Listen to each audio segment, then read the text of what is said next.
अस्सलाम वालेकुम, कैसे हैं आप लोग? उम्मीद करती हूँ कि सब लोग बहुत अच्छे खैर खैरियत से होंगे। तो आज के व्लॉग की शुरुआत करते हैं। आज हम गए थे बैंक अकाउंट खुलवाने। तो वो भी मैं आपको तरीका बताऊँगी कि उसका क्या प्रोसेस है बैंक अकाउंट खुलवाने का, और किस तरह से आप इधर ऑस्ट्रेलिया में बैंक अकाउंट अपना खुलवा सकते हैं। वैसे तो हमारे पहले 2-3 चक्कर लग चुके थे। एक उन्होंने हमें अपॉइंटमेंट दी थी, तो उस अपॉइंटमेंट पे हम गए, लेकिन हम थोड़ा सा लेट हो गए थे, जिसकी वजह से फिर उन्होंने हमें कहा कि नहीं, आप नेक्स्ट डे आना। मतलब हम सिर्फ 5 मिनट लेट हुए थे। लेकिन यहाँ पे वक्त की कितनी वो है, पाबंदी है कि आपको जो टाइम दिया है, हमें उन्होंने दिया था 11:30 बजे का टाइम। हम उससे थोड़ा सा 10 मिनट लेट हो गए, क्योंकि उस दिन सारा दिन बारिश हो रही थी। उस बारिश के चक्कर में हम लेट हो गए नाश्ता वगैरह में और ये सारी चीज़ों में। जबकि मेरे हस्बैंड ने कहा था कि अगर हम थोड़ा सा भी लेट हो गए तो ये ना समझना कि वो हमें खोल देंगे, फिर उन्होंने कहना कि जाओ जी नेक्स्ट टाइम आना। तो वही काम हुआ। हम गए थे वहाँ पे आराम से, तो थोड़ा सा लेट हो गए। उन्होंने हमें कहा नेक्स्ट टाइम आना।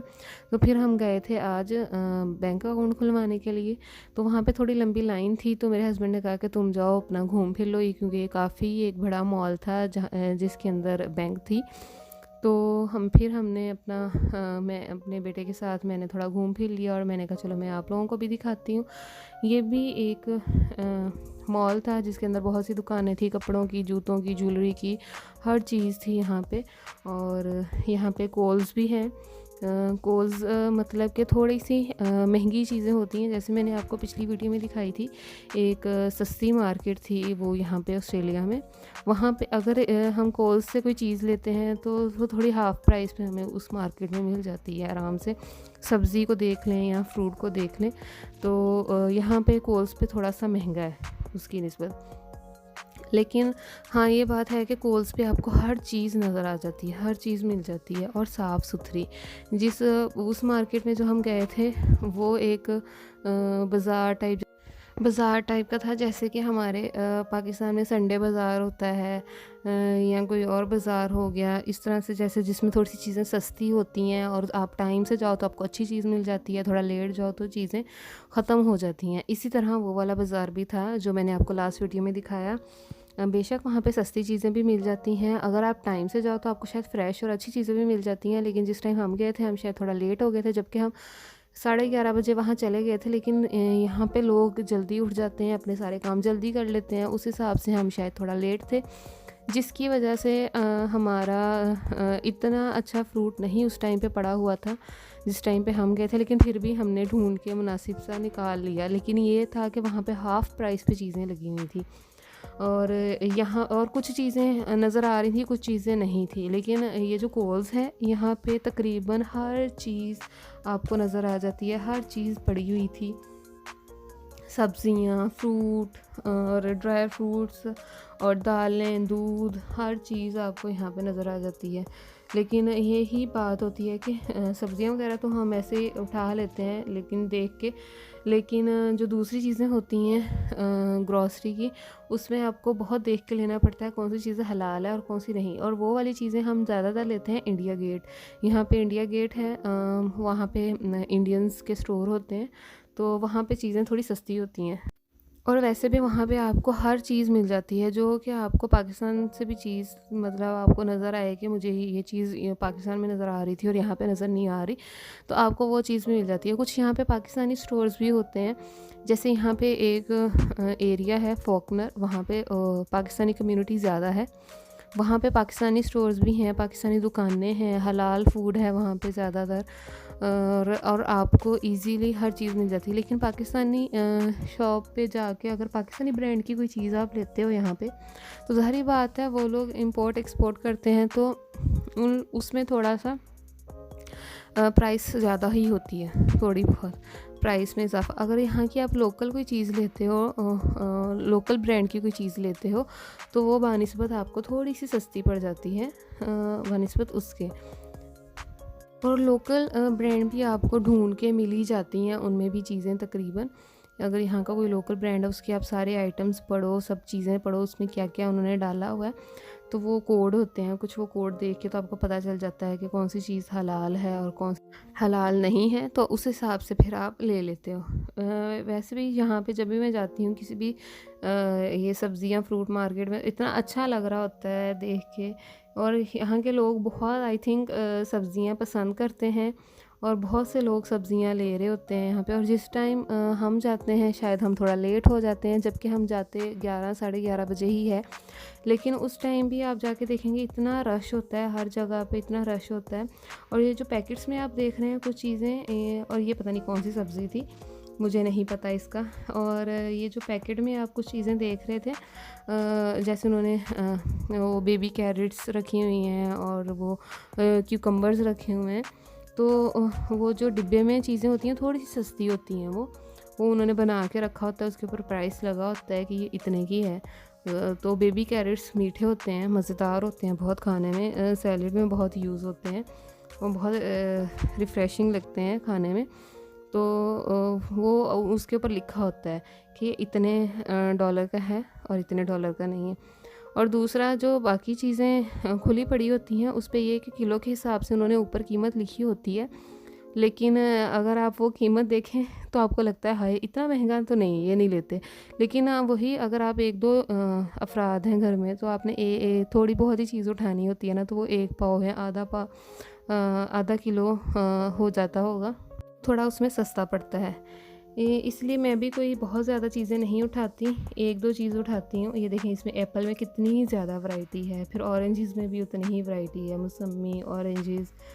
मतलब आपने उसके साथ प्राइस भी लिखी होती हैं, कुछ कॉस्टली होते हैं, कुछ $6 के होते हैं, कुछ $5 के होते हैं, कुछ कितने डॉलर के होते हैं। तो आपने जो आपको अच्छे भी लग रहे हैं और रीज़नेबल भी लग रहे हैं, आपने तो फिर वही उठाने हैं ना। तो इस तरह से फिर मैं भी देख रही थी, मैंने भी एक आध चीज़ लेनी थी। वैसे तो मैं शॉपिंग कर रही थी अपनी फ्रूट की, फिर मैं यहाँ पे ड्राई फ्रूट देख रही थी, मैंने वो लेना था, पीनट्स लेने थे मैंने, तो मैं वो देख रही थी। तो यहाँ पे अब यहाँ इसी मॉल के अंदर जैसे हमारे भी वहाँ पे खाने पीने की कुछ जगह भी बनी होती हैं, लोग खा पी रहे होते हैं। तो ये कुछ चिकन वगैरह का मसाला लगा के रखा हुआ है इन्होंने। फ़िश और चिकन एक बार काफ़ी कॉस्टली थे पर केजी के हिसाब से अगर देखा जाए तो। सामने ये एक दुकान थी जहाँ से बर्तन वगैरह हर किस्म के मिल जाते हैं, बेकिंग की चीज़ें मिल जाती हैं, बर्तन मिल जाते हैं हर तरह के। शायद ये पहले भी आपने मेरी एक वीडियो में देखा होगा। तो मैं पूरा ये एक्सप्लोर कर रही थी, अकेली घूम रही थी, देख रही थी यहाँ पे क्या क्या चीज़ें हैं, क्या क्या चीज़ें नहीं हैं। मुझे बहुत सी चीज़ें नज़र आई अमूमन जो हमें पाकिस्तान में भी मिल जाती हैं आम। और ऐसा नहीं है कि यहाँ पे कपड़े सिर्फ आपको शॉर्ट और इस तरह के ही मिलते हैं, नहीं, लॉन्ग फ्रॉक भी आपको नज़र आ जाते हैं, हर तरह की चीज़ नज़र आ जाती है। जूते बहुत प्यारे थे, सैंडल्स पड़े हुए थे। हाँ, लेकिन ये है कि थोड़े कॉस्टली पड़ते हैं। जैसे कि मैंने एक फ़्रॉक की प्राइस देखने गई थी तो वो $120 का था, और उसको पाकिस्तान के हिसाब से देखें तो वो बहुत महंगा पड़ जाता है। पाकिस्तान में अगर उसको कन्वर्ट करो तो वो कोई 16-17 हज़ार आई थिंक सो तकरीबन, मुझे एग्जैक्ट नहीं पता है, तो इतने में आपको वो पड़ जाता है। तो इसलिए ख़रीदना, अगर हम वही उसी के साथ चलें कि पाकिस्तान में इसकी प्राइस ये है और यहाँ पे ये है, तो फिर तो हम कुछ भी नहीं ले सकते। लेकिन ये है हाँ, अगर आपका पाकिस्तान चक्कर लगे तो कोशिश होती है कि पाकिस्तान से ही कपड़े बना के ले आएँ, और यहाँ पे भी ले सकते हैं थोड़े बहुत देख के किस ब्रांड पे सस्ती हैं थोड़ी चीज़ें, या फिर कोई सेल लगी है कि नहीं लगी। सेल में काफ़ी चीज़ें अच्छी मिल जाती हैं और काफ़ी रीज़नेबल भी चीज़ें आपको मिल जाती हैं। जैसे कि ये अच्छा, इन्होंने एक एक प्रिंट के कोई 3-3 4-4 चीज़ें बनाई होती हैं। जैसे स्कर्ट भी उसकी बना दी, फ्रॉक भी बना दिया, फिर शर्ट भी बना दी उसकी, और बहुत प्यारे प्यारे प्रिंट भी बहुत प्यारे प्यारे। ये बूटीज़ कुछ पड़े हुए थे गरम, ये भी मुझे बहुत अच्छे लगे थे। गरम सॉक्स, क्लीन पे चलने वाली जो सॉक्स होती हैं दूसरी, वो भी थी। तो अब तो हमारे यहाँ सर्दियाँ जा रही हैं आहिस्ता आहिस्ता, तो जब दोबारा सर्दियाँ आएंगी तो इंशाल्लाह मैं ज़रूर लूँगी। तो यहाँ घूमते घूमते मुझे एक आंटी से मेरी मुलाकात होगी, वो भी पाकिस्तान से आई थी अपने बेटे के पास। उनका बेटा और बहू यहाँ पे होते हैं, तो वो भी 3 महीने के लिए उनके पास आई थी, तो उनसे मुलाकात हो गई। काफ़ी अच्छी गुफ्तगू रही, उनसे काफ़ी बातें, और इत्तफाकन वो भी फैसलाबाद से निकली, मैं भी फैसलाबाद से हूँ। तो वही मैं उनसे पूछ रही थी आप किधर से हैं और यहाँ कहाँ रहते हैं आप लोग, और वो मुझे बता रही थी कि बस अभी हमें कुछ दिन में हमने वापस जाना है, हमें एक शादी इमरजेंसी आ गई है, मैं और मेरी बहू जा रहे हैं। तो बस इस तरह से वो बात कर रही थी और बच्चे यहीं पे छोड़ के जा रही हैं। तो मैं बड़ी हैरान हुई, मैंने कहा बच्चे यहाँ अकेले रह लेंगे, हालांकि छोटे बच्चे हैं। तो वो कह रही कोई नहीं, 1 हफ़्ते की बात है, सफ़र में भी वो लोग थक ही जाएंगे। वाकई सफ़र में बहुत लंबा सफ़र है, कोई 14 घंटे की तो डायरेक्ट फ़्लाइट है, और अगर बीच में स्टे आ जाए तो फिर तो और ही बहुत लंबा सफ़र पड़ जाता है। तो फिर उनसे काफ़ी अच्छी गुफ्तगू रही। फिर मेरे हस्बैंड भी आ गए थे तो उनसे भी उनकी मुलाकात करवाई। तो वो बहुत अच्छी लेडी थी। और क्या उसको कहते, वो मुझसे पूछ रही थी कि यहाँ पे ये वाली दुकान कहाँ है। तो मेरी बहू ने कहा था कि यहाँ खड़े हो जाना, तो मैं फिर आपको यहीं से रिसीव कर लूँगी। तो मैं उनको कह रही थी, मैंने कहा मैं भी पहली दफ़ा आई हूँ, मुझे नहीं पता कि ये दुकान कहाँ पे है। और इत्तेफाकन हम उसी दुकान के सामने खड़े हुए थे, मतलब कि हमने नाम नहीं देखा, बस इसी चक्कर में कि नहीं हमें तो पता ही नहीं है, बस वो नाम नहीं पड़ा। तो इसलिए लग रहा था कि हमें नहीं पता। वो जैसे वो देखें सामने ब्लू एक फ़्रॉक लगा हुआ है ना, मैं उसी की बात कर रही थी। उसकी मैं प्राइस देख के आई हूँ जाके, तो वो $115 की थी। तो मुझे तो काफ़ी कॉस्टली लगी। मैं तो सिर्फ प्राइस देखने गई थी। हाँ, शायद जब सेल लगेगी तो सेल में देखेंगे, आगे जाके लगेगी सेल, आई थिंक नवंबर के एंड पे या दिसंबर के स्टार्ट में। तो उसके बाद फिर मेरे हस्बैंड का फ़ोन आ गया कि हमारी बारी आ गई है, क्योंकि वो लाइन में खड़े हुए थे।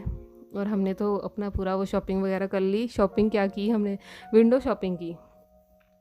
फिर जब हम यहाँ पे आए तो इसका जो प्रोसेस था अकाउंट खुलवाने का, बहुत सिंपल था। सिर्फ उन्होंने हमसे पासपोर्ट मांगा और कुछ भी नहीं। पासपोर्ट मांगा और उन्होंने पूरी डिटेल उसमें बुक कर ली। और उसके बाद उन्होंने मुझसे पूछा कि आप ब्लैक कलर का कार्ड लेंगी या पिंक कलर का कार्ड लेंगी। तो फिर मैंने उनको कहा कि मुझे पिंक कलर का कार्ड चाहिए। तो इस तरह बड़ा ही इजी प्रोसेस था ये। हमारा कोई 10 मिनट के अंदर अंदर अकाउंट खुल गया था, और 1 हफ़्ते के बाद मेरा बैंक अकाउंट में घर आ गया था आराम से। कोई इतना टाइम नहीं लगा था उसमें। यहाँ पे मैं वीडियो बनाते हुए थोड़ा डर भी रही थी कि वो पता नहीं माइंड ही ना कर जाएं या मुझे कुछ कहें ही ना, लेकिन फिर भी मैंने थोड़ी सी चोरी चोरी वीडियो बना ली थी। तो बस मैं बैंक अकाउंट खुलवाने गई थी, तो मैंने कहा चलो मेरा कैसा एक्सपीरियंस रहा मैं आप लोगों के साथ भी शेयर करती हूँ। बहुत ही इजी था, स्मूथ था, बहुत अच्छे से वो बस आराम से बैंक अकाउंट खुल गया। उन्होंने जो हमारे अपॉइंटमेंट दी हुई थी, जिस टाइम पे उन्होंने हमें कहा था, तो उस टाइम पे वो इजीली खुल गया था। और इसके बाद हमने एक जूस लिया था यहाँ पे, बहुत ही मज़ेदार गाजर चुकंदर का जूस था वो, बहुत मज़ा आया पी के। इसके साथ ही व्लॉग का एंड होता है। मिलती हूँ अगले व्लॉग के साथ। अपनी दुआ में याद रखिएगा और मेरे चैनल को लाइक शेयर एंड सब्सक्राइब ज़रूर करिएगा। अल्लाह हाफिज़, बाय बाय।